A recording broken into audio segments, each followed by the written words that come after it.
that, my friend, is very hard to do. And you have to train. You have to keep your reflexes so that when you want it, it's there.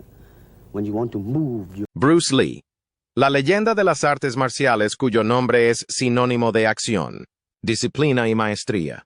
Pero detrás de su incomparable legado, hay una muerte misteriosa que ha desconcertado a fanáticos y expertos durante décadas.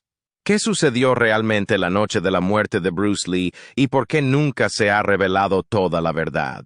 Hoy exploramos los detalles ocultos sobre la muerte de Bruce Lee que nunca antes habías escuchado.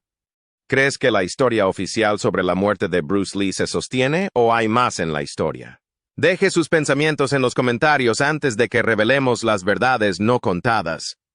Profundicemos en el misterio sin resolver que rodea la muerte de Bruce Lee y descubramos las teorías que sugieren algo mucho más impactante de lo que nos han contado. La trágica muerte de Bruce Lee. Bruce Lee pudo acumular una base considerable de seguidores a lo largo de su carrera. Su imagen como leyenda se vio cimentada por sus inventos en el campo de las artes marciales, además de sus habilidades como actor. Se convirtió en una leyenda de las artes marciales debido a su increíble velocidad y sus perspicaces observaciones. Se convirtió en una representación del potencial humano y del poder de la mente y el cuerpo concentrados. El legado de Bruce Lee sigue vivo más de 50 años después de su fallecimiento, mientras su entrenamiento en artes marciales continúa inspirando a nuevas generaciones de practicantes en todo el mundo. Por lo tanto, no debería sorprender que todos quedaran asombrados cuando la noticia de su fallecimiento llegó a las gradas. El 20 de julio de 1973, Bruce Lee fue despedido por el mundo. A la temprana edad de 32 años murió en Hong Kong. Sin embargo, los fanáticos se quedan con más preguntas que respuestas, ya que las causas de su muerte aún están en discusión. Su trágico fallecimiento ocurrió solo 6 días antes del estreno de su conocida película Enter the Dragon, que estaba destinada a convertirlo en una auténtica celebridad de Hollywood. Sin embargo, ¿cómo pudo un hombre tan fuerte, que incluso se pensaba que era un eterno sobrehumano, morir tan repentinamente? La gente rápidamente desarrolló sus propias explicaciones para llenar los vacíos dejados por la falta de una explicación oficial. La noticia del fallecimiento de la estrella pronto estuvo rodeada de rumores sobre problemas relacionados con las drogas, posible infidelidad y secretos familiares tácitos. Sin embargo, aquí está el relato oficial de lo que sucedió antes de que resolvamos todos los misterios. Bruce Lee, su esposa Linda y sus hijos, Shannon y Brandon, estaban en Hong Kong en 1973. Bruce estaba trabajando en 2 proyectos importantes, por lo que la familia pasó allí la primera parte del año. Estaba filmando una nueva película, Game of Death, además de terminar la última, Enter the Dragon. Raymond Chow, el creador de Golden Harvest, una conocida productora cinematográfica con sede en Hong Kong, produjo ambas películas. Además de ser socios comerciales, Raymond y Bruce también eran buenos amigos. Para producir obras de arte que los admiradores de Bruce nunca antes hubieran visto, los dos trabajaron estrechamente en estos proyectos. Desafortunadamente, la muerte de Bruce en julio puso fin a estos esfuerzos. Después de su muerte se hicieron públicos más detalles sobre la última ubicación de la estrella en un esfuerzo por brindarles a los fanáticos un cierre y sofocar ciertos rumores que circulan. Según se informa, Bruce comenzó su día como cualquier otro, sin darse cuenta de que sería el último. Sus entrenamientos matutinos de rutina comenzaron a las 4:30 de la mañana a.m. y duraron unos 45 minutos. Parte de esto fueron estiramientos, ejercicios aeróbicos en una bicicleta estacionaria que él mismo diseñó, sesiones de práctica para su estilo único de artes marciales, Jeet Kune Do, y un programa reglamentado de levantamiento de pesas. Bruce Lee nunca encontró que sus mañanas fueran muy agotadoras, a pesar de su intensidad. A las 10:30 de la noche horas, luego de su ritual diario, la celebridad se dirigió a los reconocidos estudios Golden Harvest. Él y su buen amigo Raymond aparentemente estaban buscando mejorar el guión de Game of Death. Según informes posteriores, utilizó una pequeña cantidad de hachís para ampliar sus pensamientos durante este período creativo. Después de salir del estudio, Bruce condujo su Mercedes-Benz rojo hasta la casa de la señora Betty Ting Pei, una actriz taiwanesa que tenía 26 años y a quien Raymond Chow le había presentado a Bruce. Se desconoce la naturaleza precisa de la conexión de Bruce con la señora Betty, a pesar de que ella había conseguido un papel en la siguiente película. Según un libro que Betty escribió después de la muerte de Bruce Lee, su encuentro ese día incluyó más consumo de hachís y relaciones sexuales. Sin embargo, algunos informes afirman que Bruce estaba allí para hablar sobre su papel en la película. Raymond Chow y George Lazenby, un actor de Hollywood que Bruce planeaba traer como estrella invitada en su próxima película, Game of Death, se unirían a él y a Betty para cenar esa misma noche. La noche de Bruce empeoró alrededor de las 6 en punto cuando comenzó a sentirse mareado y tenía un terrible dolor de cabeza. Según los informes, esto se debió a una lesión que sufrió unos días antes mientras disparaba. Raymond apareció en el departamento de Betty al mismo tiempo para recoger a Bruce y Betty para la cena planeada. El dolor de cabeza de Bruce no mostró indicios de mejora a medida que pasaban los minutos y se acercaban las 7:30 p.m. Bruce dijo que quería descansar y tomar una siesta, y Betty le dio un analgésico recetado y una tableta equigésica en un esfuerzo por ayudarlo. Decidieron que Bruce y Betty se unirían a ellos una vez que la condición de Bruce mejorara, por lo que Raymond procedió con los planes de cenar solo con George Lazenby a las 7:45 p.m. Raymond llamó a Betty al restaurante 2 veces entre las 8:15 y las 9:30 de la p.m. para preguntar si llegarían a cenar. En la primera llamada, Betty le informó a Raymond que Bruce estaba dormido. La segunda vez, dijo que Bruce todavía estaba durmiendo, pero le aseguró a Raymond que lo despertaría en breve. Después de esto, Betty intentó despertar a Bruce. Ella entró en el dormitorio junto a la cama, lo llamó por su nombre e incluso lo sacudió, pero él permaneció sin responder. En un estado de miedo, Betty se acercó a Raymond y le explicó su incapacidad para lograr que Bruce se despertara. En respuesta a estas desconcertantes revelaciones, Raymond decidió investigar personalmente la situación. A su llegada al apartamento de Betty, encontró a Bruce tirado sin vida en su colchón y sin signos de respirar. Además de estar preocupado por la muerte de Bruce, a Ronald también le preocupaba cómo le iría todo. El hombre más famoso de Hong Kong, un hombre de inmensa influencia y poder, acababa de fallecer en compañía de su supuesta amante. La gravedad del momento pesaba mucho sobre él. Le preocupaba que un escándalo terminara consumiéndolo y con la prensa señalando con el dedo. Tal vez tuviera que decir adiós a su amada carrera, pero todas estas preocupaciones no le impidieron hacer todo lo posible por Bruce. Raymond le indicó a Betty que llamara a su médico, el Dr. Chu, quien podría confirmar la muerte de Bruce. Cuando llegó el Dr. Chu, intentó revivir a Bruce durante unos 10 minutos, pero no tuvo éxito. Raymond comunicó la gravedad de la situación al Dr. Chu y le suplicó que transportara a Bruce al cercano Baptist Hospital, donde trabajaba el Dr. Chu en ese momento para limitar el número de testigos. El Dr.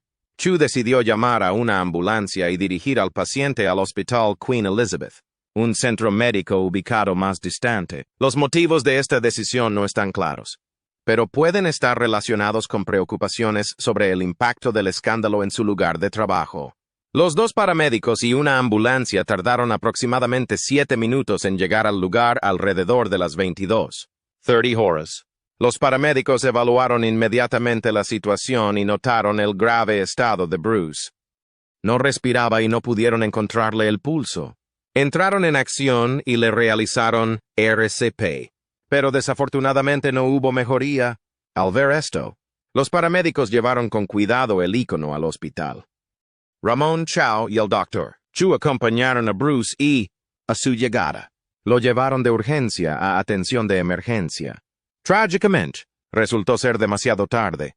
La noticia se conoció poco después de las 23:30 horas. Esto provocó conmociones en todo el mundo. Aunque su carrera aún estaba en sus primeras etapas, Bruce logró reunir muchos fanáticos y estudiantes que apreciaron sus habilidades y métodos innovadores.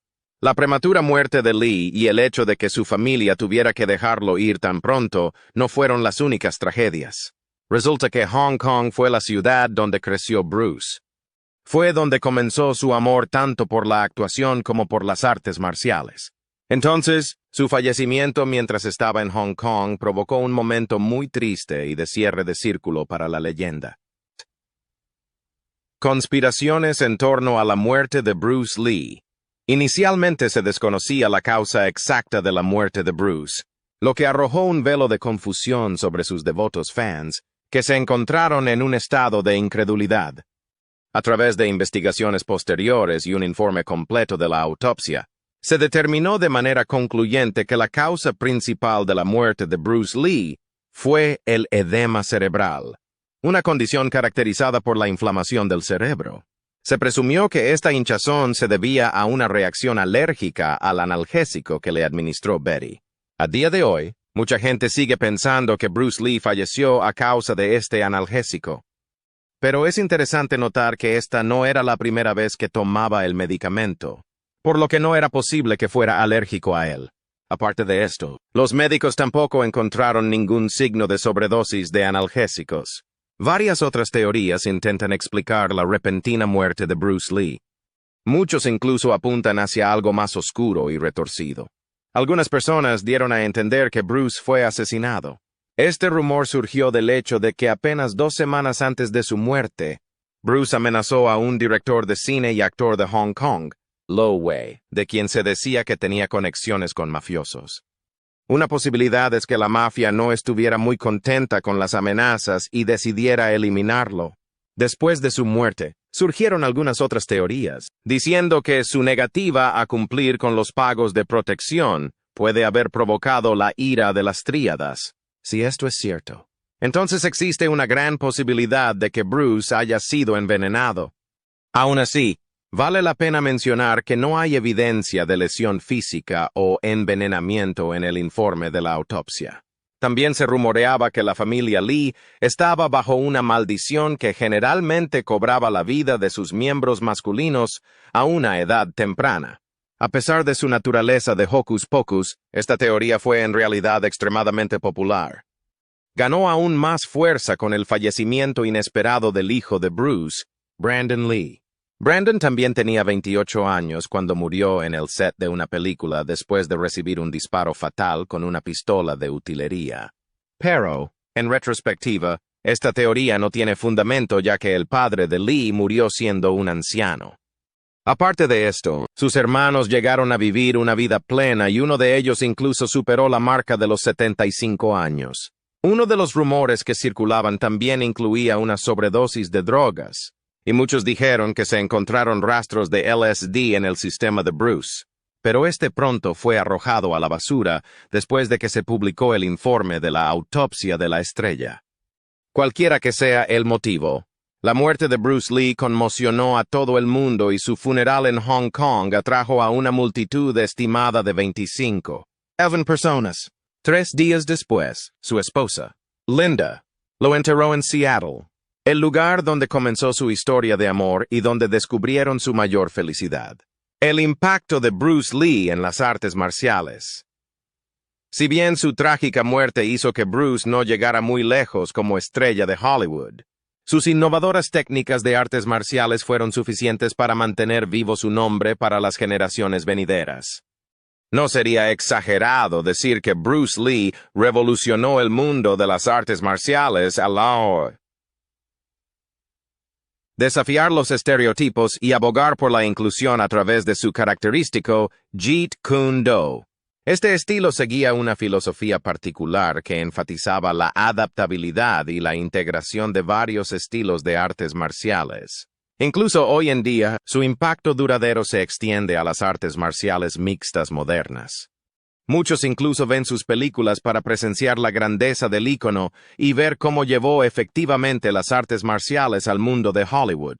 En el ámbito del cine, las películas clásicas de Bruce como Enter the Dragon y Fists of Fury continúan cautivando al público. estableciendo el estándar para la acción y las auténticas artes marciales. Su carisma, coreografía de lucha innovadora y compromiso de retratar personajes asiáticos con profundidad y dignidad allanaron el camino para una mayor diversidad en la industria cinematográfica.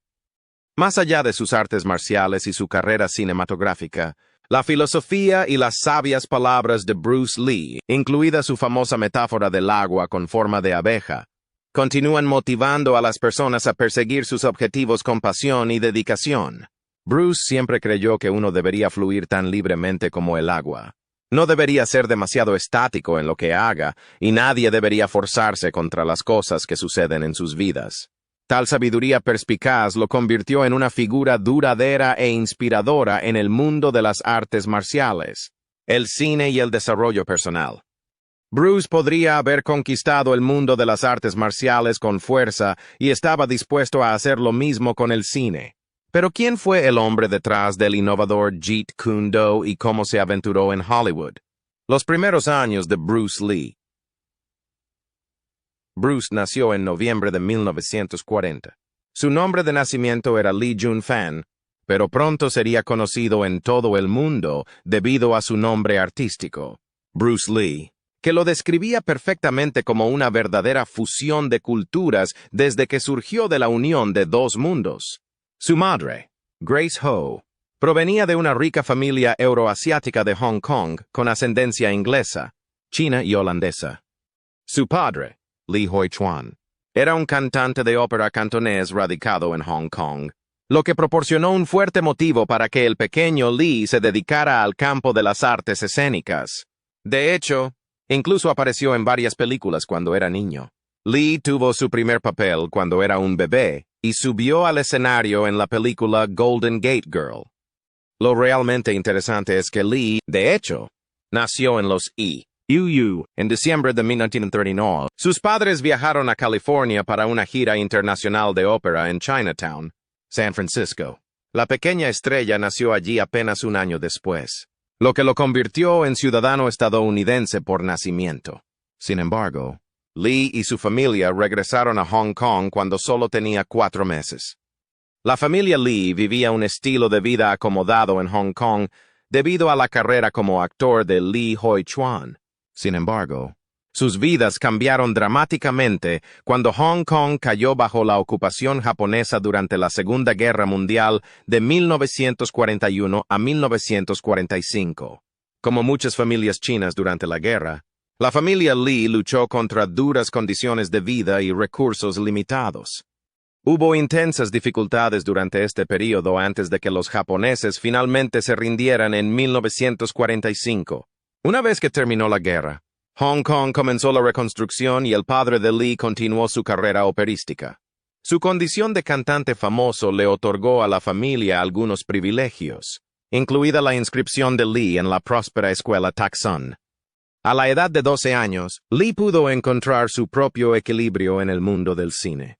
En 1950, incluso coprotagonizó con su padre The Kid cuando tenía 9 años. Cuando Lee tenía 18 años, había aparecido en 20 películas. Sin embargo, tuvo que dar un paso atrás en la actuación debido a su bajo rendimiento académico y conducta en la escuela. Por esta época, Lee también comenzó a involucrarse en muchas peleas callejeras, lo que llevó a sus padres a tomar la decisión de que necesitaba entrenarse en artes marciales. Su destino quedó sellado con esta decisión. Fue la chispa que encendió su viaje de toda la vida en las artes marciales. Sus primeros pasos le llevaron a los pies de Yip Man, un gran maestro de Wing Chun que se convertiría en su mentor y moldearía su ser. Aunque Lee mostró un gran entusiasmo por las artes marciales, su entrenamiento casi terminó antes de comenzar debido a su ascendencia mixta. En ese momento, muchos maestros chinos se negaron a enseñar chino no puro y solo aceptaron a Lee después de que su amigo respondiera por él, más adelante en su formación. La herencia de Lee volvió a ser un problema, ya que los otros estudiantes se resistieron a trabajar con él una vez que descubrieron que era en parte caucásico. Pero Lee perseveró y continuó estudiando en privado con Yip Man y algunos estudiantes selectos. Lee emergió como un camaleón de las artes marciales. sumergiendo los dedos de los pies en tai chi y esgrima. Este entrenamiento ecléctico no se trataba solo de aprender nuevos movimientos, sino de desafiar el status quo. Cuestionó las rígidas reglas y las sofocantes tradiciones de las artes marciales de su época. Lee se destacó rápidamente. A la edad de 18 años, ya estaba derrotando a oponentes en las principales competiciones de boxeo de Hong Kong. Sin embargo, sus peleas en las calles y en las competiciones estaban causando dolor a sus padres. Las cosas parecían ir bastante bien para Lee, pero le esperaba otro giro. En 1959, tuvo un intenso enfrentamiento con el hijo de una poderosa familia de la Tríada. Esto hizo que los padres de Lee se preocuparan mucho, ya que temían que la familia viniera en busca de venganza. Entonces, para mantenerlo a salvo, lo enviaron a los Estados Unidos. Permaneció en San Francisco por un tiempo, pero no pasó mucho tiempo antes de que encontrara su verdadero hogar en Seattle. Tras terminar la secundaria, decidió sumergirse en la filosofía en la Universidad de Washington. Mientras estudiaba, Lee comenzó a enseñar artes marciales, pero no enseñó las cosas habituales. Compartió su propia combinación de estilos que cambiaron el guión según las reglas habituales. Su nuevo enfoque llamó la atención y los estudiantes acudieron en masa a él. Así nació su primera escuela de artes marciales, el Instituto Lee Junfan Kung Fu. Sin embargo, Lee no solo encontró su innovador enfoque en las artes marciales mientras deambulaba por las calles de Seattle. También conoció a Linda Emery, una compañera de estudios de su universidad. Su amor floreció instantáneamente y los dos se casaron en 1964 y más tarde tuvieron 2 hijos. ¿El viaje de Lee a Hollywood? Lee abandonó la universidad cuando las artes marciales se convirtieron en su verdadera pasión. Comenzó a dedicar cada vez más tiempo a concentrarse en ello y, finalmente, dio sus frutos. En 1964, Lee fue invitado a dar una demostración de artes marciales en el Campeonato Internacional de Karate de Long Beach. Lee realizó su famoso golpe de 1 pulgada contra el voluntario Bob Baker. Lee se puso de pie con su puño a 1 pulgada del pecho de Baker y asestó un poderoso golpe, enviando a Baker volando hacia atrás hacia una silla. Baker dijo más tarde que el dolor de ese único golpe fue tan intenso que tuvo que quedarse en casa y no ir al trabajo durante varios días. Por esta época, Lee también luchó contra Wong Jackman, un conocido maestro de Kung Fu en el barrio chino de San Francisco. Fue una pelea intensamente competitiva, aparentemente provocada por la voluntad de Lee de enseñar a estudiantes blancos, con lo que Wong estuvo en desacuerdo. Los detalles siguen siendo controvertidos, pero quedó claro que la victoria de Lee ayudó a cimentar su reputación y su derecho a enseñar a cualquiera interesado en aprender de él. A mediados de la década de 1960, Lee se había establecido como un artista marcial increíblemente hábil y poco ortodoxo, atrayendo a estudiantes ansiosos por aprender sus técnicas. Quiso el destino que un día el productor de Hollywood William Dozier viera a Lee hacer una demostración impresionante en el Campeonato Internacional de Karate de Long Beach de 1967.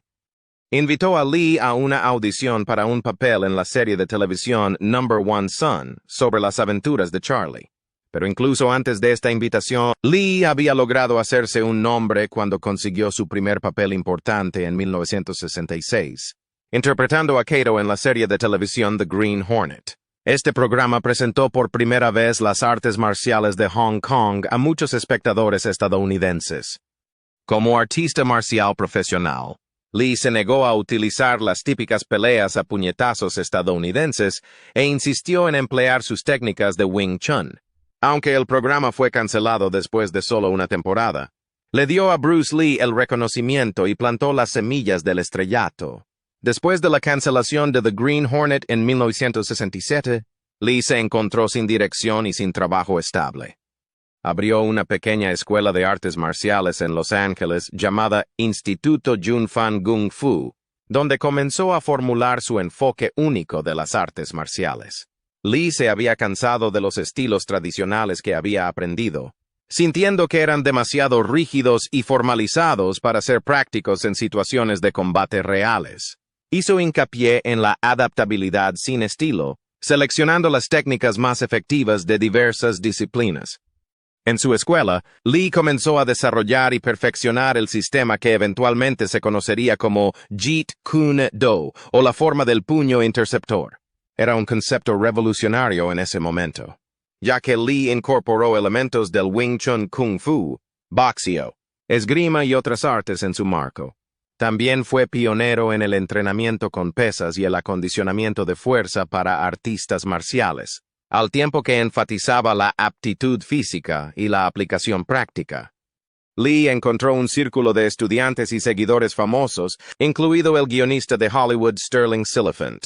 Silliphant ayudó a Lee a conseguir trabajo como coreógrafo de lucha y a conseguir papeles menores como actor. En 1969, Lee coreografió las escenas de lucha de películas como Marlowe y The Wrecking Crew, además de aparecer en programas como Here Come the Brides y Blondie. Sin embargo, todavía luchaba por conseguir papeles protagónicos y se sentía encasillado en Hollywood debido a su origen étnico. Durante ese tiempo, también colaboró en el guión de una película titulada The Silent Flute, con los guionistas Sterling Silliphant y James Coburn. Si bien no se produjo en ese momento, proporcionó un aprendizaje valioso. En ese momento, Lee se había cansado de sus pequeños papeles y quería algo grande para él. Después de negociaciones con importantes estudios como Shaw Brothers, Lee firmó un contrato para 2 películas con el nuevo estudio Golden Harvest. El primero de ellos, El Gran Jefe, se estrenó en 1971. En él, Lee interpreta a un joven chino que se traslada a Tailandia y acaba luchando contra el tráfico ilícito de drogas. La película presentó las habilidades artísticas de Lee en artes marciales, así como su filosofía, mostrando su talento por primera vez como protagonista. Aunque de bajo presupuesto, The Big Boss batió récords de taquilla en toda Asia. Catapultó al actor desconocido al estrellato de la noche a la mañana. Aprovechando el impulso, Lee protagonizó Fist of Fury ese mismo año. Ambientada en Shanghai durante la década de 1930, Lee interpretó a un estudiante de artes marciales que busca vengar el asesinato de su maestro. Luchó contra sus oponentes usando poderosos golpes, patadas de amplios arcos e innovadoras técnicas de nunchaku. Lee realizó todas sus propias acrobacias, enfatizando la intensidad emocional y la filosofía espiritual entre escenas de lucha. Al igual que The Big Boss, Fist of Fury fue un gran éxito comercial, rompiendo el récord de taquilla establecido por la película anterior de Lee. Para su tercer largometraje en Hong Kong en 1972, The Way of the Dragon, Lee tuvo control creativo total. Escribió, dirigió, produjo, coreografió y protagonizó a un joven artista marcial que defiende a familiares amenazados por la mafia. Esta película contenía la larga e icónica escena de lucha de Lee contra Chuck Norris en el Coliseo. Su duelo se considera una de las peleas más importantes del cine, ya que combina atletismo y brutalidad. The Way of the Dragon recaudó la asombrosa cifra de $5,2 millones de Hong Kong, la película más taquillera de Lee en su historia. Ahora, una auténtica estrella de cine, Lee formó su propia compañía de producción llamada Concord Production Inc. Con Raymond Chow, su siguiente esfuerzo sería su coproducción con Hollywood, Enter the Dragon de 1973. Esta fue la primera película de Kung Fu producida por un importante estudio de Hollywood, Warner Brothers, ambientada en una isla que alberga un torneo internacional de lucha. Lee interpretó a un monje Shaolin reclutado para espiar los procedimientos. Enter the Dragon fue un fenómeno global y recaudó más de $90 millones en todo el mundo. Consolidó a Lee como una leyenda de las artes marciales y provocó una locura mundial por el Kung Fu. Trágicamente, Lee muere unos días antes del lanzamiento de su mayor éxito, Bruce Lee's Dark Secrets. Si bien Lee creó una imagen de sí mismo como un hombre de familia, surgieron varios rumores que pintaban una imagen completamente diferente de él. Aparentemente, en ocasiones luchó con las tentaciones que conllevaba la fama, y no siempre permaneció fiel a su esposa, Linda. A pesar de su estrecho vínculo, escuchó todos los chismes que circulaban sobre sus asuntos, pero decidió hacer la vista gorda en lugar de enfrentarlos. Después de la muerte de Lee, la actriz Sharon Farrell describió con cariño un romance apasionado con la leyenda de las artes marciales en el apogeo de su fama. Y para desgracia de Linda, incluso en su último día, Lee estaba con su supuesta amante, Betty Ting Pei. Aún así, Linda ha defendido incondicionalmente a su marido incluso después de su fallecimiento, defendiendo el amor íntimo que compartían. En una carta que refutaba las afirmaciones sensacionalistas sobre su muerte, dejó claro que, como su esposa, conocía al verdadero Bruce, no los mitos exagerados de los medios, el legado de Bruce Lee. Aunque su meteórica carrera duró poco, Lee se convirtió en un ícono internacional e introdujo el cine de artes marciales chino en la corriente principal. Fue pionero en la coreografía de artes marciales para la pantalla utilizando ángulos de cámara y técnicas de edición innovadores. Lee enfatizó la caracterización emocional y la filosofía junto con la técnica física. Incluso después de su impactante muerte, la leyenda de Lee siguió creciendo. En 1978, Golden Harvest utilizó actores parecidos, dobles y material de Lee ya existente para reconstruir el metraje inacabado que había filmado para su última película, Game of Death. El interés en las artes marciales distintivas y los puntos de vista filosóficos de Lee comenzó a crecer en las décadas de 1990 y 2000. Mucha gente consideró inspiradores sus escritos sobre temas como la emancipación emocional y la autorrealización. Bruce Lee fue el primero en cruzar la brecha entre el cine de acción de Hollywood y el de Hong Kong. Las películas de Lee elevaron el cine de Hong Kong a un nivel de reconocimiento mundial. Allanó el camino para celebridades posteriores de las artes marciales como Jet Li y Jackie Chan. Desde entonces, los cineastas han estudiado y copiado su revolucionaria coreografía de batalla. Para decirlo brevemente, Lee alteró permanentemente la forma en que se percibían las artes marciales y el cine.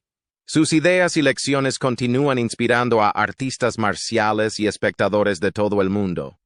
Millones de personas a quienes les gusta su trabajo continúan viendo las películas que produjo, que muestran sus asombrosas habilidades y conceptos. Bruce Lee era más que un simple actor conocido, era un ícono cultural. No estaba limitado por el tiempo ni por la geografía. Su éxito global es evidencia de su continua importancia. La gente todavía está impactada por el legado que dejó. La influencia de Lee también se extendió a la industria del fitness. Su régimen de entrenamiento personal y su filosofía de acondicionamiento físico alentaron a muchas personas a ver el ejercicio como una forma de vida en lugar de simplemente un objetivo. Los entusiastas del fitness y los deportistas siguen influenciados por su poderoso cuerpo y su convicción de que el bienestar físico y mental están entrelazados. Bruce Lee representó lo más importante: derribar obstáculos. Uno de los primeros artistas asiáticos que alcanzó una gran popularidad en Hollywood fue él. Al cuestionar los estereotipos raciales, abrió espacio para los futuros artistas asiáticos en la industria del entretenimiento occidental. Los actores y cineastas asiáticos de hoy se inspiran en su adversidad y éxito. Hay muchas formas en que el legado de Bruce Lee sigue vivo. Todavía se estudian sus lecciones y sus películas siguen cautivando al público más joven. Su vida y sus opiniones son honradas con estatuas, museos, películas y biografías. A través de la Fundación Bruce Lee, que busca mantener, defender y difundir las enseñanzas de su vida, su hija Shannon Lee continúa su legado. ¿Qué piensa la familia Lee sobre el sucio legado del ícono? A pesar de estar desconsolada por la inesperada muerte de su marido en 1973, Linda, la viuda de Lee, ha dedicado décadas a administrar el patrimonio de su marido y promover su arte, Jeet Kune Do. Incluso escribió un relato personal de su difunto cónyuge en 1975, que sirvió de inspiración para la película Dragon, The Bruce Lee Story de 1993.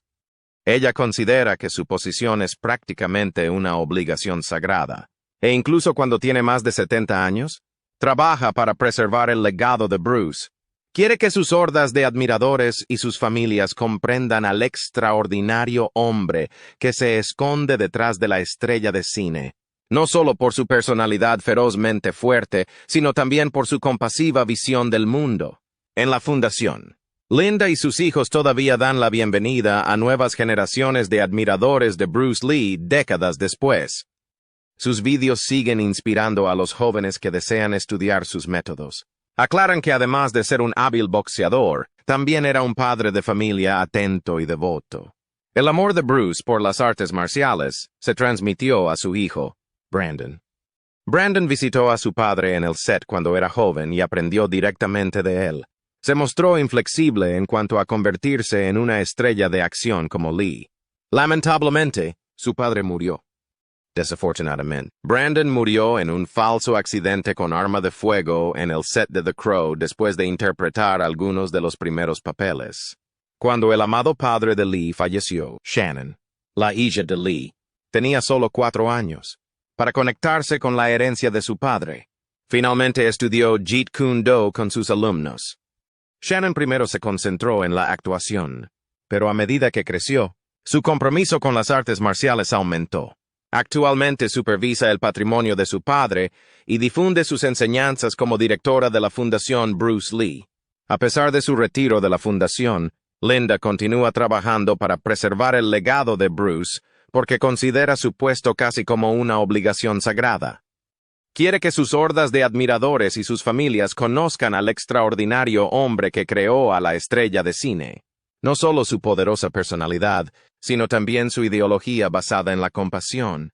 Ha dedicado su vida a preservar la reputación de Bruce Lee y a presentar sus habilidades a las nuevas generaciones de fans como única heredera de su fortuna.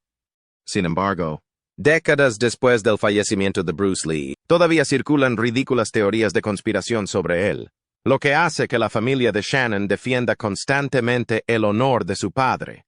La hija de Bruce Lee niega todos los rumores y conjeturas dramáticas, incluso si es posible que nunca se descubra toda la verdad sobre su sorprendente muerte temprana. Shannon quiere que su padre sea reconocido por sus contribuciones al mundo a lo largo de su vida, incluidas sus profundas artes marciales, su ética de trabajo y su encanto cautivador. Ella preserva su memoria compartiendo las lecciones de Bruce Lee, un legado invaluable, con todos, en lugar de involucrarse en conspiraciones o controversias. En una entrevista reciente, Shannon reveló que su padre siempre estuvo adelantado a su tiempo. Ella vio que él aplicaba ideas eternas en su vida y tenía una sólida formación filosófica. También creía en el desarrollo personal continuo. Según Shannon, su padre ejercitó su intelecto tan duro como su cuerpo. Ella aclaró que él puede enfocar sus pensamientos para hacer realidad sus deseos. Shannon cree que es por eso que se le ve como un símbolo del potencial humano ilimitado. Cuando se trata de luchar contra las controversias sobre el legado de su padre, ella también ha sido bastante directa. Shannon también tomó represalias contra las acusaciones de uso de sustancias y drogas. Dijo que los intentos de los medios de atribuir su muerte a relaciones amorosas, adicción a la cocaína o deudas de la tríada eran ridículos. Shannon dijo que si bien su padre nunca había consumido drogas duras en su vida, su muerte fue tratada como un espectáculo de carnaval por quienes ignoraron la evidencia médica. La terrible realidad, Dice, es realmente sencilla. Trágicamente, mientras se recuperaba de una afección médica previa, su padre sufrió los efectos secundarios de un analgésico. No se trata de un escándalo inmoral ni de una sobredosis de drogas, como muchos habían sugerido. Dijo que su familia había sufrido mucho como resultado de sus falsedades. Como hija leal de Bruce, habla de soportar tales especulaciones y acusaciones como una batalla de por vida. Las conspiraciones y la controversia no parecen fascinar a Shannon. Además, su hija ha sido bastante directa acerca de su falta de aceptación del legado de Lee. Criticó a Quentin Tarantino, el director de la película de 2019. Érase una vez en Hollywood, por describir a Lee como engreído. Tarantino justificó esto como libertad artística, pero sus comentarios posteriores enfurecieron mucho más a Shannon. Shannon aclaró que Tarantino muestra a Bruce perdiendo un duelo con el especialista Cliff Booth en la película. Cliff, sin embargo, nunca podría haber derrotado a su padre en la vida real. Según Shannon, Bruce Lee era un luchador legítimo con victorias comprobadas. También expresó su frustración con la interpretación que el Hollywood blanco hace de él como una caricatura de Kung Fu cuando, en realidad, él era algo genuino. Shannon criticó la idea prejuiciosa de que los artistas negros eran de alguna manera menos hábiles que los especialistas blancos. Para Kill Bill, Shannon señaló que es extraño porque Tarantino obviamente admiraba las películas de Kung Fu de su padre. Sin embargo, ella afirma que él todavía ignora la herencia y las habilidades de lucha de Bruce Lee. Shannon dijo que antes de hacer comentarios tan despectivos, debería haber verificado los hechos con sus herederos. Quiere que Lee sea recordado como un visionario que hizo que las artes marciales fueran accesibles para todos y que hizo posible su representación realista en Hollywood. A Shannon le preocupa que aquellos que realmente conocieron a Lee estén desapareciendo como resultado de estas representaciones de su padre que emergen. Siempre ha habido un misterio en torno a la muerte de Bruce Lee. Mucha gente piensa que estaba sucediendo algo más siniestro, aunque su familia insiste en que fue solo una respuesta alérgica. ¿Qué crees que le pasó realmente a Bruce Lee? ¿Crees que hay más en la historia de lo que nos han contado? Comparta sus teorías en los comentarios y no olvide suscribirse para profundizar más en historias y misterios no contados.